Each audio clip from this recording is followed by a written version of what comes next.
Now this video is in response to a comment by Kitchen Sink Muses Art about our Debussy video. Kitchen Sink Muses Art says, fascinating that you use the word psychedelic. I've been using classical music to explore my mind in the same way that people might use acid or mushrooms for a long while now. Do you recommend anyone who would take me on a trip? Now, this video does not advocate psychedelic drugs, but what we are prescribing is the best cocktail for psychedelic classical music to get you a real high. The first question we have to ask is, what is psychedelic music? Well, psychedelic music, we understand it as a style of rock music that emerges in the 1960s, typified by space-age sounds, heavily influenced by Eastern roots like Indian raga, like drones that we find in Asiatic music. Psychedelic drugs are, of course, a large part of this. It's all about realizing in music the altered states of consciousness that one can achieve whilst intoxicated. So psychedelic music we might understand as being distorted, featuring surreal bright colours, wacky soundscapes.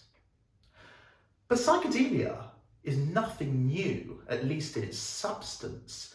The British garage band, the Yardbirds, famously included Jimmy Page of Led Zeppelin, worshipped Stravinsky, and Procol Harum's psych classic, A Whiter Shade of Pale, is often said to be inspired by J.S. Bach. So our Debussy video explains how the composer drew on these psychedelic roots or psychedelic influences to free classical music from its Germanic roots. Now, we all know the Beatles, when they went to Rishikesh, and George Harrison was inspired by Ravi Shankar's sitar music and incorporated that into the psych sound of the Beatles' rock and pop music. But Debussy did exactly the same. In 1889, when he was in Paris, he heard an Indonesian gamelan band playing. That was his Ravi Shankar. He took the moods from what he'd heard of that gamelan band playing. He imported the pentatonic scales that you find, the 5 notes common to all musical systems across the world, and layered all of these factors together to create a really unresolved, blurry, fuzzy harmony of a piece that we hear in Prélude de l'après-midi du Faune. So the first prescription I will give to Kitchen Sink Muses Art is many of Debussy's works from the early 1900s, which really reflect this psychedelic sound he's looking for. Another one of our videos is Holst the Planets. This also arguably taps into this psychedelic language. More than a few prog rockers, I would argue, have been inspired by Neptune's ghostly sounds.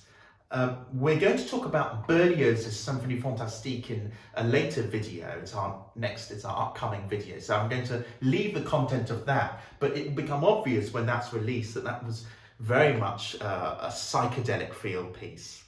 But 2 more prescriptions I may give for Kitchen Sink Muses Art are Scriabin's work. Scriabin, a terribly misunderstood composer, he was something of an outsider who, as I would argue, still doesn't get much fair appreciation outside of the classical music.